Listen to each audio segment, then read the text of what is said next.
Président de l'Assemblée générale, Mesdames, Messieurs les chefs d'État et de gouvernement, Monsieur le secrétaire général, Madame la secrétaire générale adjointe, Mesdames, Messieurs, distingués invités. Avant tout propos, je voudrais saisir cette tribune pour saluer à nouveau la mémoire de mon compatriote, Amadou Makhtar Mbow, qui vient de nous quitter. Ancien directeur général de l'UNESCO de 1974 à 1987, il fut un homme d'État émérite et un fervent acteur panafricain de la lutte pour les indépendances. Je félicite M. Philomène Yang pour son élection à la présidence de cette Assemblée générale des Nations unies, ainsi que son prédécesseur pour sa contribution à la mise en œuvre de notre agenda commun. À travers vous, je formule mes vœux de succès dans la conduite de nos travaux. Je salue également l'engagement constant du secrétaire général Antonio Guterres, dont les efforts pour promouvoir la paix, la dignité humaine et le multilatéralisme sont plus que jamais nécessaires. Le Sénégal renouvelle son plein soutien à sa mission en ces temps de turbulence mondiale. En prenant la parole aujourd'hui, je suis habité d'une conviction profonde: l'unité dans la diversité est la clé pour garantir le développement durable et la dignité humaine pour tous, partout dans le monde.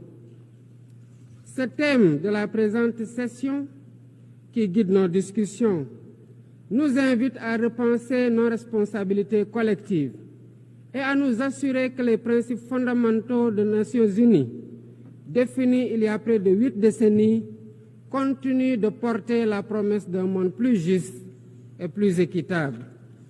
Mesdames, Messieurs, nous vivons dans un monde troublé, où les principes de la Charte des Nations unies, qui prônent l'égalité, la justice et le respect des droits humains, sont chaque jour mis en mal.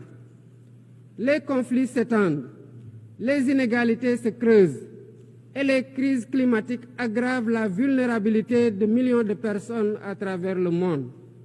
De surcroît, nous assistons à une remise en cause inquiétante du multilatéralisme, à un moment où l'humanité en a le plus besoin. Le monde doit se regarder en face, sans complaisance. Les valeurs que nous avons juré de défendre sont piétinées dans plusieurs régions du globe. Que l'on soit à Gaza, à Tel Aviv, à Dakar ou ailleurs, chaque être humain est porteur de cette égale dignité, une dignité qui transcende les frontières, les cultures et les appartenances religieuses. C'est notre devoir à tous de veiller à ce que cette dignité soit protégée et respectée pour chaque être humain, sans exception. Ce devoir est l'essence même des Nations unies. Pourtant, nous constatons chaque jour que le droit international, ciment de la paix mondiale, est souvent violé. Des résolutions adoptées par cette Assemblée sont ignorées. En tolérant ces violences répétées, nous foulons aux pieds les principes de la Charte des Nations unies et sapons les fondements même de cette maison de la paix. Jamais les fondements des Nations unies n'ont autant vacillé qu'en ces temps de violence et de peur et d'incertitude. Si nous voulons éloigner le spectre de la guerre et œuvrer à l'avènement d'un monde meilleur, alors il est temps de changer les paradigmes. Il est temps de remettre l'humain au centre de l'agenda international, comme nous y invite le thème de cette session. Monsieur le Président, Mesdames, Messieurs, nous ne voulons plus fermer les yeux sur la tragédie qui se déroule dans le Sahel. Des groupes terroristes sèment la terreur, pillent, tuent les populations civiles innocentes. Cette région, autrefois stable, est désormais en proie à une violence quotidienne tandis que les Nations Unies, particulièrement le Conseil de sécurité, restent trop souvent inertes. De même, nous ne pouvons pas accepter que le Sahel devienne le théâtre de rivalités de puissances étrangères dont les affrontements ne font qu'aggraver la déstabilisation de la région. Je dois rappeler ici que la paix et la sécurité de l'Afrique sont indissociables de la paix mondiale. Il est impératif que le Conseil de sécurité remplisse pleinement son rôle de garant de la stabilité internationale. J'exprime à nouveau la préoccupation du Sénégal face à la situation tragique qui perdure en Palestine. Des générations entières y ont grandi sous l'ombre de l'oppression, privées de leur droit fondamental à un État viable.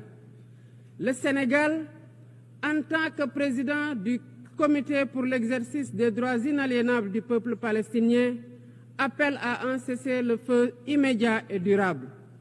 Nous réitérons notre soutien à la solution des deux États, avec Jérusalem-Est comme capitale de la Palestine, conformément aux résolutions pertinentes des Nations Unies.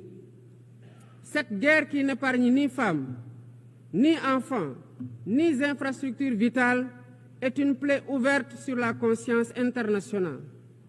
Il est impératif que le droit international humanitaire soit rétabli dans toutes les zones de conflit et que les Nations Unies jouent pleinement leur rôle de médiateur et de garant de la paix. Mesdames et messieurs, la paix n'est pas seulement l'absence de guerre.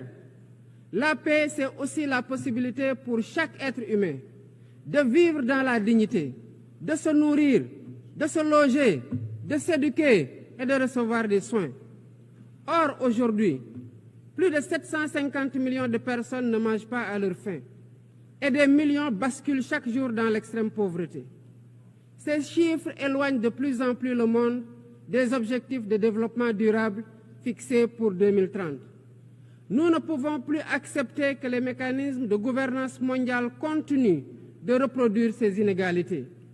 Il est alors temps de rompre avec la logique du chacun pour soi et de bâtir un nouveau contrat social global fondé sur la solidarité et la coopération. Ce contrat doit inclure des réformes majeures pour s'attaquer aux défis politiques, économiques, environnementaux de notre époque. Premièrement, il est impératif de sauvegarder et de renforcer le multilatéralisme comme cadre unique d'action pour la paix et la sécurité internationale. Cela passe par une réforme urgente des institutions mondiales, notamment le Conseil de sécurité, le FMI, la Banque mondiale, afin qu'elles soient plus inclusives et qu'elles reflètent les réalités géopolitiques et économiques actuelles. Le continent africain, en particulier, doit avoir une place plus importante dans ces instances de décision. Deuxièmement, il est temps de corriger les injustices économiques qui freinent le développement de nombreux pays du Sud.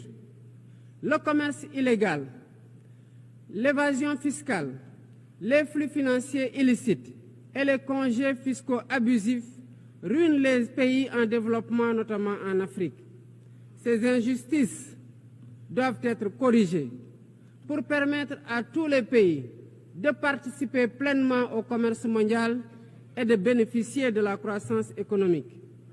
Troisièmement, il est essentiel de garantir avec détermination et d'agir avec détermination contre le réchauffement climatique en respectant le principe de responsabilité commune mais différenciée.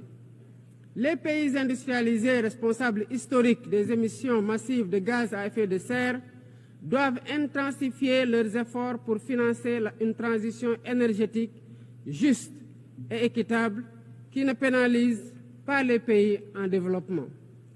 Nous devons impérativement protéger notre planète sans sacrifier les droits des nations les plus vulnérables à poursuivre leur développement.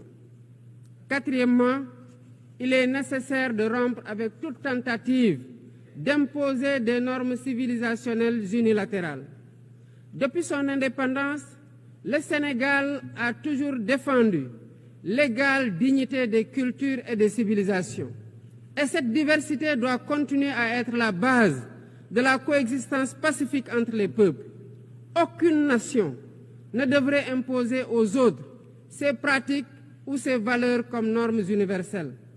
Le respect des différences est le fondement de la stabilité et de la paix dans le monde. Mesdames et messieurs, le Sénégal est fermement engagé dans cette voie. Nous avons choisi de bâtir un État résolument tourné vers le développement durable avec des initiatives ambitieuses dans des domaines tels que les énergies propres, la souveraineté alimentaire et la gouvernance transparente. Mais nous savons que pour réussir, nous avons besoin de l'action collective et de la solidarité internationale. Aucun pays, aussi puissant soit-il, ne peut relever seuls les défis qui menacent l'humanité. Il nous faut donc agir ensemble, unis dans la diversité, pour construire un avenir où la dignité humaine est respectée, où la justice prévaut et où la prospérité est partagée. C'est par la coopération et le respect mutuel que nous surmonterons les crises qui secouent notre monde. Je vous remercie de votre aimable attention.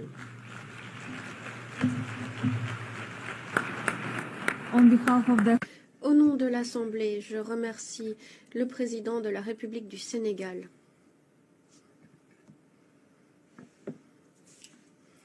L'Assemblée va écouter l'allocution de son Excellence Sylvanie